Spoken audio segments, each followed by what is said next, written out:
অর্থাৎ খালেদা জিয়া তারেক রহমানকে মাইনাস করো। মুক্তিযুদ্ধের মধ্যে দিয়ে জাতীয় ঐক্য সৃষ্টি হয়েছিল। আওয়ামী লীগ ক্ষমতা আসার পরে ঐক্য নষ্ট করেছিলেন।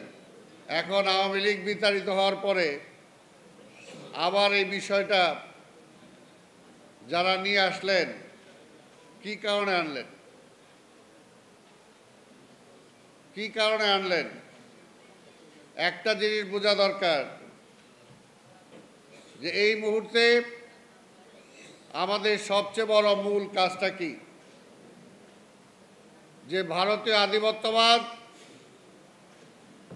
দীর্ঘদিনের প্রচেষ্টার পর গত 16 বছর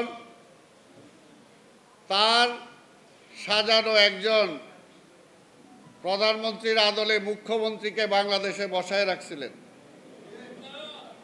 তাকে যখন বিতাড়িত করা হয়েছে, তারা যখন গোসা করছে, তখন সেই আধিপত্যবাদের বিরুদ্ধে যখন আমার দলের চেয়ারম্যান, ভারপ্রাপ্ত চেয়ারম্যান দেশনায়ক তারেক রহমান বলেছেন বা বলছেন যে জাতীয় ঐক্যটা হলো আমাদের সবচেয়ে বেশি দরকার। যেমনিভাবে মুক্তিযুদ্ধের মধ্যে দিয়ে জাতীয় ঐক্য সৃষ্টি হয়েছিল, আওয়ামী লীগ ক্ষমতা আসার পরে ঐক্য নষ্ট করেছিলেন। আজকেও একটি দল কেন জাতীয় ঐক্য নষ্ট করতে চাচ্ছেন? এর সূত্রটা কোথায়? খুঁজে দেখতে হবে। যারা গন্ডগোলের বছর বলেন, যারা মুক্তিযুদ্ধকে ব্যবসা হিসাবে ব্যবহার করেন, সেই একই সূত্রে গাঁথা মনে হয় সবকিছু। তাই ভাইরা আমার,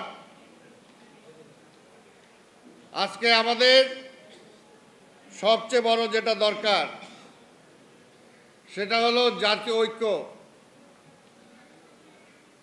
এই ছাত্ররা কি বলল, অমুকরা কি বলল,